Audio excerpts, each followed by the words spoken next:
Alors, vous commencez par vous présenter ou je commence par me présenter? Je commence? Je commence? Alors, bonjour à tous, je m'appelle Maxime Cor. Je suis originaire de Bretagne, d'une petite ville dans le nord-est de la Bretagne, et je suis à Grenoble depuis maintenant 1 an et demi. Je vais donc un peu vous raconter mon parcours jusqu'ici. Donc, j'estime que mon parcours commence en 3e avec mon stage. Si pour beaucoup de personnes ce stage peut être futile, pour moi il a été déterminant, car j'ai eu la chance de faire mon stage en gestion de patrimoine dans une banque. J'ai tout de suite apprécié ce métier, notamment pour la relation client, qui paraît pour moi un élément primordial dans le métier que je veux faire, mais aussi donc, pour l'aspect de gestion des ressources et de l'optimisation du revenu. J'ai donc poursuivi mes études dans cette optique-là, donc j'ai fait un bac de gestion. Puis par la suite, j'ai été en UT technique de commercialisation pendant 1 an. J'ai choisi cette voie tout simplement parce que les métiers de la banque et de l'assurance sont de plus en plus présentés comme des métiers de commerciaux et non comme des métiers de gestionnaires. C'est pourquoi je me suis dit qu'il valait peut-être mieux avoir un profil commercial puis continuer ses études vers un profil plus gestionnaire. Durant cette année, je me suis rendu compte qu'il y avait des matières qui prenaient trop d'importance et qui n'étaient pas forcément en adéquation avec ce que je voulais faire, comme par exemple la distribution ou la logistique. Et lors d'un projet universitaire, j'ai eu la chance de rencontrer un agent de gestion de patrimoine avec qui j'ai pu échanger pendant toute une journée et je lui ai parlé de mon projet professionnel. Il m'a dit qu'il était vrai que les études que je faisais actuellement, donc en technique de commercialisation, ne correspondaient pas tout à fait à ce que je voulais faire plus tard, et qu'il était peut-être judicieux de prendre quelque chose de plus axé vers la gestion.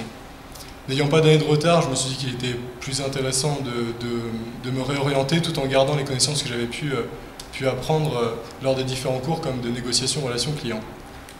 J'ai donc choisi de me réorienter vers GEA, notamment pour l'option FC, et donc les cours de finance plus approfondis. En changeant aussi de formation, j'ai fait aussi le choix de changer de région. Donc je suis parti de ma région natale de Bretagne pour venir à Grenoble, une région pour laquelle je n'avais aucun pied d'attache, je n'ai aucune famille ici, je ne connaissais personne ici. Je me suis dit que j'allais découvrir de nouvelles choses, un milieu que je ne connaissais pas. J'habitais au bord de la mer, je me suis dit pourquoi pas la montagne, ça doit être sympa aussi. Donc je suis venu ici. Donc durant cette année de GEA, j'ai pu apprendre beaucoup de choses, notamment les cours de droit et de gestion juridique qui pourront m'aider énormément pour la gestion de patrimoine, mais aussi les cours de fiscalité par exemple. Il faut savoir qu'en plus le format du DUT m'a beaucoup plu, c'est pour ça que j'ai préféré rester sur un format de DUT, grâce notamment au stage. J'ai eu l'opportunité de faire mon stage à Barcelone au service financier. Je ne vous cache pas que ce n'était pas mon premier choix. J'ai essayé tout d'abord de faire un stage en gestion de patrimoine, ce qui semblait bien logique avec mon parcours depuis la 3e. Cependant, il faut savoir que les stages en général en cabinet de gestion de patrimoine sont réservés principalement à des bac plus 5 et donc à des étudiants en fin de master. Si ce stage donc, de le service financier ne paraît pas forcément, le service financier de Schneider Electric ne paraît pas forcément en adéquation avec ce que je veux faire plus tard, j'y ai trouvé beaucoup de similitudes. J'ai eu la chance d'être dans une équipe en sous-effectif donc dans ce service donc financier, ce qui m'a permis d'avoir des responsabilités très vite. J'ai une facilité pour parler anglais, je n'ai pas peur de parler de des langues étrangères, même si je ne suis pas forcément le meilleur, je n'ai vraiment pas peur de prendre cette initiative-là. Et ils l'ont vu et donc ils m'ont fait confiance et m'ont notamment fait faire la gestion des risques donc, des clients, notamment les clients irlandais. Donc, ce qui consistait donc, à évaluer, par exemple, à regarder l'historique du client et voir, par exemple, s'il y avait eu des incidents de paiement, etc. On faisait aussi appel à des assurances comme Coface, donc Coface qui est une assurance française, donc j'avais aussi le rôle de contacter l'assurance française pour assurer donc, les clients. C'était un stage qui a été très très enrichissant et avec lequel, donc, comme je vous dis, je retrouve des similitudes avec la gestion de patrimoine. J'ai pour projet, donc, comme vous l'avez bien compris, de continuer en gestion de patrimoine. Cependant, à la rentrée 2014, je ne continue pas mes études, c'est pour cette rentrée-là, je les continuerai en 2015. J'ai un projet qui me tient à cœur pour cette année 2014, c'est de visiter l'Amérique du Sud. En allant à Barcelone, j'ai rencontré beaucoup de personnes d'Amérique du Sud et j'ai vraiment apprécié échanger avec eux et en fait leur mentalité. Je me suis dit que j'avais quelque chose à voir là-bas. Je me suis dit que c'était le bon moment de partir. Ce n'est pas quand j'aurai un crédit immobilier, 2 enfants et une femme que je pourrai prendre un sac à dos et traverser l'Amérique du Sud tout seul. C'est pourquoi je pense que c'est le bon moment. Par contre, j'ai bien sûr pour projet de reprendre mes études donc à la rentrée 2015. Je ne sais pas encore si je m'oriente plus vers une licence professionnelle, une licence générale qui m'amènera vers un master en gestion de patrimoine, ou si je m'oriente plus vers une licence professionnelle. Il faut dire que j'ai plus un profil licence professionnelle car je travaille depuis mes 16 ans en fait. J'ai pris l'habitude de travailler pendant toutes les vacances et notamment cette année depuis la rentrée je travaille en plus de GEA du mardi soir au samedi soir à partir de 18h30. C'est un travail étudiant qui me prend énormément de temps, presque un temps plein. Il faut savoir que je commence à 18h30 et je peux finir à minuit, 1h du matin. Donc ça me prend énormément de temps et je pense que j'ai un profil qui peut plus facilement, qui peut facilement s'adapter donc à cet esprit donc de mélange de cours et de cours et de travail. Cependant, ce qui me fait peur, c'est que aujourd'hui le master est un peu présenté comme le Graal qu'il faut avoir pour entrer dans une entreprise. Souvent on nous dit qu'il faut minimum un niveau master pour entrer dans certaines entreprises. C'est en fait un des freins pour lesquels j'ai peur de faire une licence professionnelle.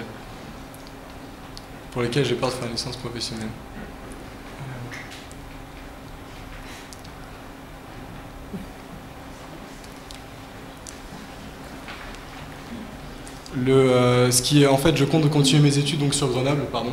Je compte continuer mes études sur Grenoble car les métiers de la gestion de patrimoine sont des métiers de réseau. Je pense qu'il est important de connaître des personnes. Si aujourd'hui je vais postuler soit dans un cabinet indépendant, soit dans une assurance ou une banque, la première question qu'ils vont me demander c'est est-ce que vous connaissez du monde, est-ce que vous allez nous amener de la clientèle? Si je leur réponds je suis originaire de Bretagne, j'ai fait mes études à Grenoble et je viens d'arriver dans votre ville aujourd'hui, je ne connais absolument personne, il y a peu de chances qu'ils m'embauchent. C'est pourquoi je pense que continuer mes études à Grenoble et les finir ici me permettra de construire déjà un réseau par le réseau universitaire, mais aussi donc par le travail avec lequel je me fais déjà un petit réseau. Notamment donc, les clients avec qui je parle facilement, et il faut dire que je suis très bavard, avec qui je parle facilement, et donc je parle de mes études et de mes projets. Et donc avec qui je commence à tisser des liens et je me dis que ce réseau-là peut être très important par la suite pour présenter donc des clients en gestion de patrimoine.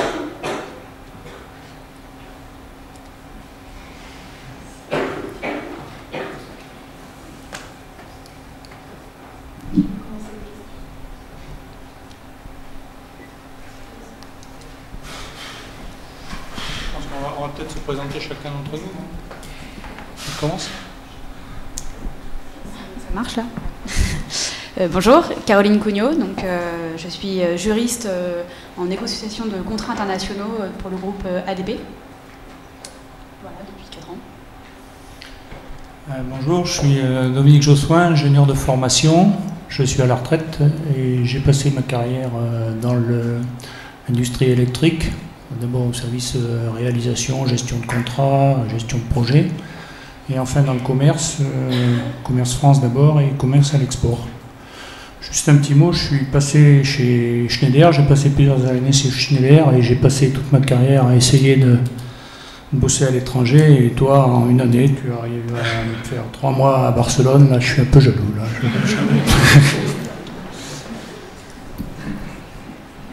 Gilles Lamito, on se connaît puisqu'on s'est déjà présenté ce matin, mais pour tout le monde, je me représente. Donc, je suis chef de département à Gaz Électricité de Grenoble pour tout ce qui concerne l'exploitation de centres de production d'énergie renouvelable, photovoltaïque, hydroélectrique, cogénération, éolien, etc.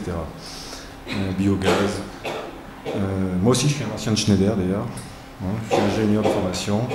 Et moi aussi, j'ai travaillé pratiquement toute ma carrière dans l'électricité, mais c'est par hasard. Oui, non, moi je suis moins jaloux parce que j'ai autant voyagé que lui, mais moi c'était au début de ma carrière. Bonjour, Anne Mito, moi je suis juriste de formation, j'ai travaillé dans le secteur bancaire pendant quelques années, puis après je me suis arrêtée pour élever mes enfants, et puis j'ai repris une autre activité il y a 7 ans, je suis commissaire enquêteur, c'est-à-dire que je m'occupe de grands projets d'urbanisme, d'aménagement du territoire, surtout sous l'angle environnemental.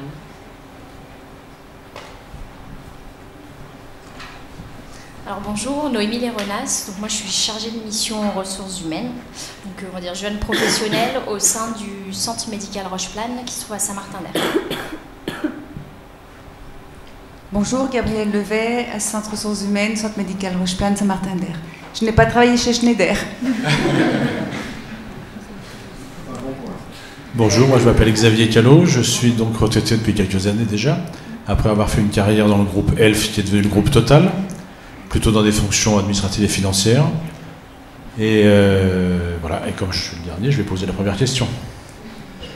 Donc vous avez envisagé de partir une année pour bourlinguer. Pour l'avoir fait moi très récemment, est-ce que vous ne pensez pas que c'est une coupure trop importante dans le cadre de votre cursus?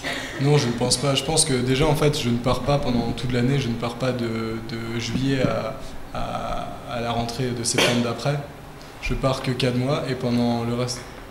Je pars donc que 4 mois, mais par contre, pendant le reste du temps, il faut savoir donc, que je vais travailler de juillet à donc, début octobre pour mettre de l'argent de côté et pouvoir partir, car le projet, en fait, je le finance moi-même, tout comme ma vie à Grenoble et mes études. Donc si j'ai fait le choix de travailler à côté, c'est pour payer mon appartement et mes différentes dépenses. Donc cette chose, je l'assume tout seul. Non, je ne pense pas que ce soit trop longtemps. 4 mois, je pense que ce n'est pas trop longtemps, surtout qu'en plus je dois rentrer pour mars, car donc j'ai les concours à préparer, parce qu'il ne faut pas oublier qu'il faut bien que je revienne réétudier ici. Et souvent, donc, c'est des différents entretiens, il faut préparer des concours. Et ces concours, j'aurai à les préparer comme mes camarades qui seront ici l'année prochaine. Donc sur en fait 4 mois, j'aurai une préparation de concours de presque 2 mois et je vais travailler en plus la période qui est juste avant. Ok, donc 4 mois, c'est des grandes vacances finalement. Mais c'est courageux de les financer, vous? J'en ai pas eu depuis, je sais pas si, comme vous le voyez sur mon CV, j'ai pas eu de vacances presque depuis mes 16 ans. J'ai pris l'initiative de travailler en fait pendant toutes les vacances, soit que ce soit l'été ou la Toussaint, etc. Donc je me dis que ça peut paraître comme des vacances, mais je pense que c'est une expérience enrichissante niveau...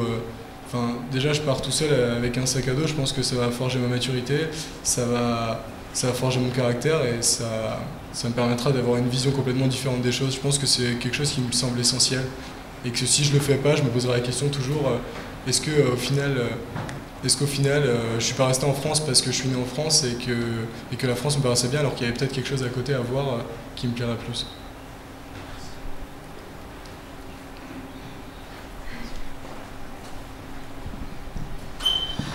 selon vous, à quoi sert cet entretien-là que vous imposez devant tout le monde? Déjà, c'est une très bonne préparation. Ça permet aussi de réfléchir sur ce qu'on a fait, au final de structurer ce qu'on a fait si on a, oui, de structurer en fait tout ce que j'ai fait et d'y retrouver des liens. Des fois, on ne trouve pas forcément des liens dans ce qu'on a fait et au final, en y réfléchissant, on se dit bah si, en fait, ce métier-là m'a apporté ceci ou aujourd'hui, je pense comme ça, mais en fait, c'est grâce à ce que j'ai fait avant. Donc, je pense que ça permet donc d'avoir une vision sur ce qu'on a fait. Parce qu'on ne prend pas forcément toujours le temps de se poser la question en fait pourquoi j'ai fait ça et qu'est-ce que ça m'a apporté. Je pense que ce type d'entretien peut d'une part permettre ça et d'autre part bien sûr c'est une préparation donc aux entretiens et parler devant une salle c'est un exercice que je n'oublierai pas je pense. Donc, du coup je pense que c'est un exercice oral qui me permettra, je pense que je sortirai peut-être plus à l'aise à l'oral de cet exercice et donc du coup, comme je vous dis, ça peut peut-être retracer en fait et trouver des liens entre ce que j'ai fait.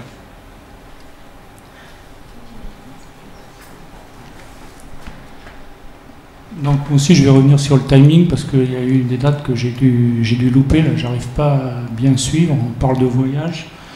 Tu as parlé tout à l'heure de 2015 pour rentrer dans une école. Oui. Je n'arrive pas à situer où sont les 4 mois. Quoi. En fait, donc tout simplement, j'ai pour projet donc, de partir vers le 10 ou le 15 novembre. 2014. Donc, en fait, donc 2014, oui.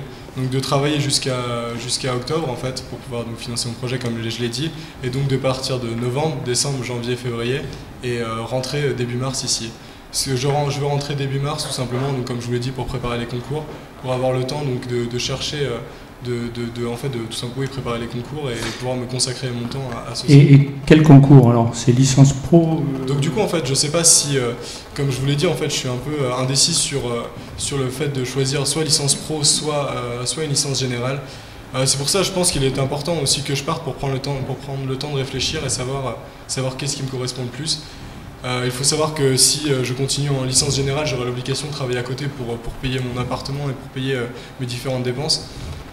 Mais comme je vous l'ai dit, j'ai peur de cette licence pro et d'arriver sur le marché du travail, pas sous-diplômé, mais pas diplômé à la hauteur de ce qu'on attendrait de quelqu'un dans un cabinet, par exemple, dans un cabinet de gestion de patrimoine. Donc ça veut dire que si vous envisagez une formation Bac plus 5 pour faire court, ça veut dire que ça obligerait à 3 ans d'études supplémentaires. C'est exactement ça. Plus une année de césure. Plus une année de césure, oui. Plus une année de break avant de partir. Ça fait, je rejoins un peu ce que dit Xavier, quoi. Ça me paraît un peu long, quoi. Enfin... Ce qu'il faut se dire, c'est est-ce que vous préférez employer quelqu'un qui a fait ses études en 5 ans, qui n'a pas d'expérience professionnelle et qui n'a pas forcément eu l'occasion de se payer son appartement et qui n'a pas eu d'expérience autre que travailler à l'université et de rentrer manger chez ses parents, ou alors quelqu'un qui est peut-être plus âgé mais qui a eu l'expérience du travail, qui est parti à l'étranger, qui parle peut-être mieux que les autres une langue étrangère, ce qui peut toujours servir, et qui a peut-être confiance en lui parce qu'il s'est rendu compte qu'en 4 mois, il a réussi à s'orienter tout seul et à se débrouiller seul, en fait. Je pense que la valeur ajoutée, j'aurai peut-être 2 ans de plus que mes autres camarades qui vont postuler, mais est-ce que vous préférez pas engager quelqu'un de 2 ans de plus âgé, qui a un parcours plus atypique, que quelqu'un qui a été à l'université pendant 5 ans? Oui, moi, je suis tout à fait d'accord pour le break, c'est juste savoir si on place avant les études ou après, quoi. Je pense que si je peux me permettre de prendre ce break, c'est parce que en fait j'ai travaillé, c'est pas comme si j'avais... En fait, je me permets de prendre ce break parce que souvent on dit une année de césure, c'est parce que les étudiants n'ont pas envie d'aller à l'université, ils ont envie de prendre des vacances pendant 1 an. Je pense au vu de mon CV, montrer que je suis quelqu'un d'assez travailleur, et qui, là, par exemple, on va pas se mentir, j'ai pas de temps libre à moi depuis le début de l'année. Donc, c'est pas comme si on pouvait me dire, ah, mais en fait, vous avez juste pris une année de vacances. Je pense que j'ai donc ce profil de peut-être travailleur qui a voulu prendre une année pour une expérience différente. J'ai plusieurs questions dans la même, mais qui vont tourner un petit peu autour du relationnel. A priori, vous pensez qu'il faut augmenter son relationnel pour amener un plus vers les futurs employeurs. Alors, première question dans la même, c'est est-ce que partir comme ça, vous pensez que vous allez étendre votre portefeuille de relations?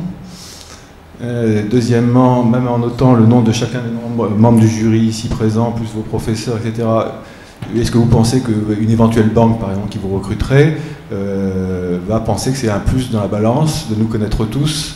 Et en plus, il faudrait encore qu'on suive pour aller s'inscrire dans la même banque, la dite banque. Est-ce que vous pensez vraiment que le fait de faire ses études à Grenoble et continuer à Grenoble, ce soit vraiment le plus qu'attendre une entreprise? En fait, le frein, c'est... je me dis que...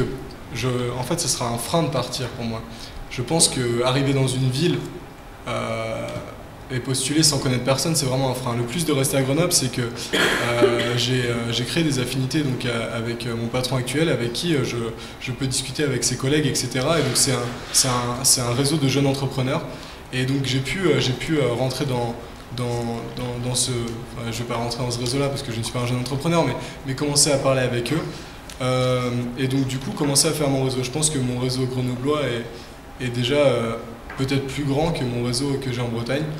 Parce que si je dois juste compter sur mes tantes et mes oncles et les amis de mes parents, ils m'ont peut-être vu grandir, mais ils ne m'ont pas eu en tant que professionnel, entre parenthèses. Alors qu'ici, j'aurai l'appui de mon patron.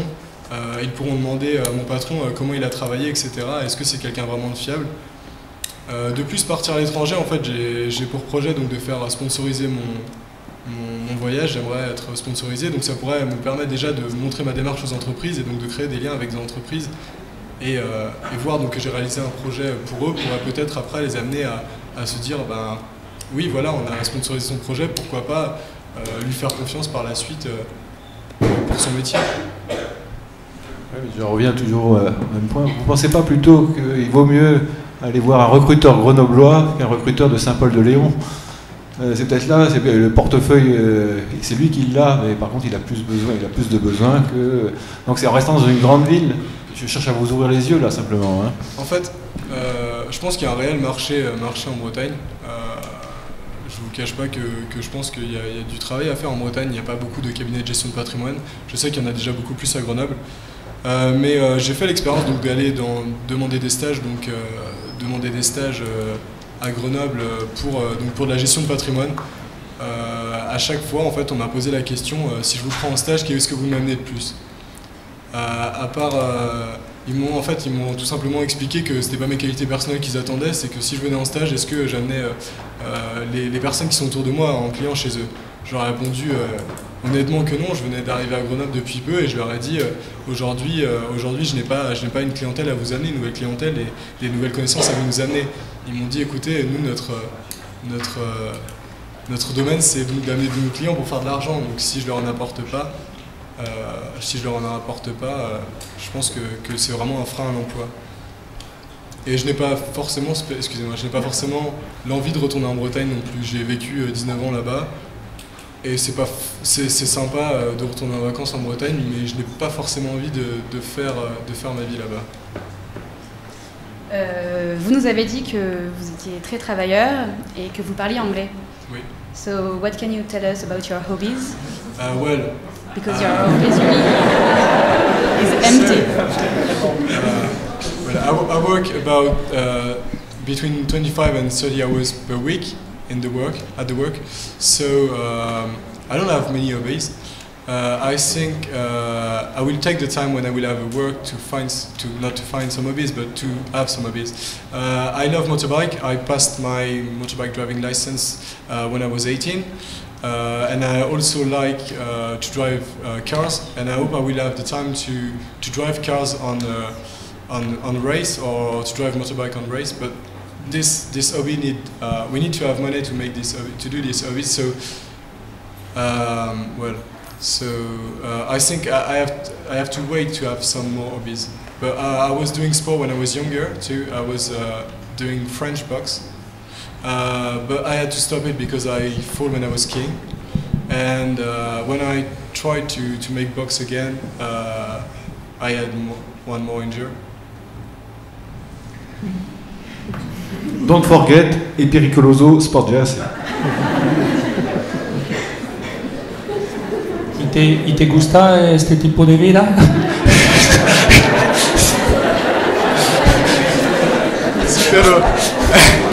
Sí, pero el problema que yo tengo es que en España he hablado más en inglés que en español, porque he hecho en el servicio de finanzas y he trabajado con empresas.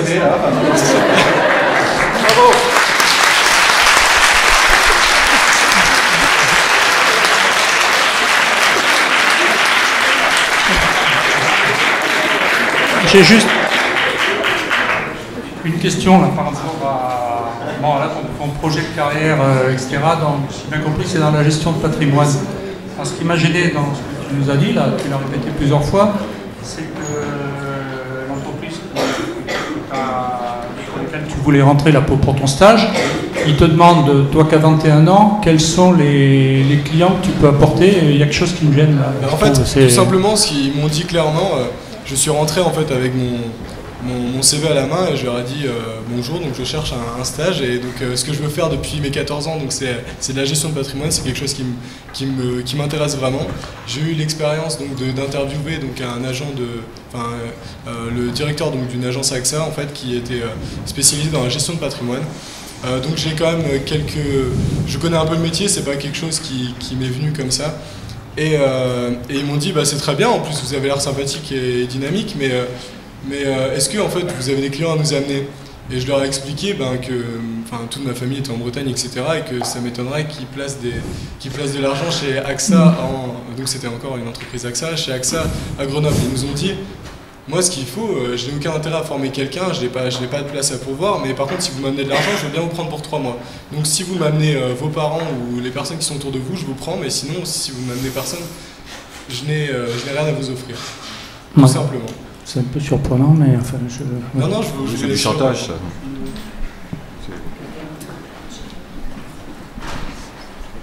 Alors, je suis désolée, j'ai peut-être pas bien compris. Pour votre poursuite d'études, en licence pro ou en licence classique? Classique, oui. C'est-à-dire, qu'est-ce qui vous bloque dans la licence professionnelle?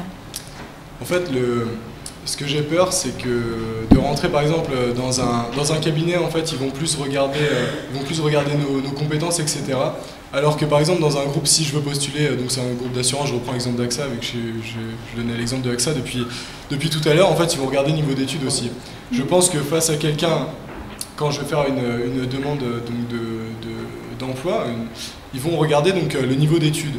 La demande par CV se fait avant l'entretien.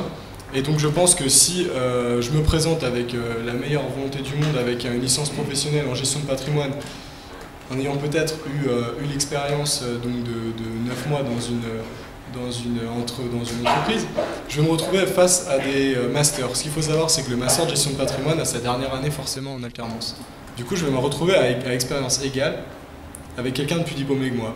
Et j'ai peur de passer sous la pile à chaque fois parce que j'aurais fait une licence. C'est ça qui me fait peur. Alors que si je fais... C'est vrai que je serais plus attiré vers les cabinets. Je trouve plus sympathique l'aspect cabinet que l'aspect grande entreprise. Mais c'est plus dur de trouver de la place dans un cabinet.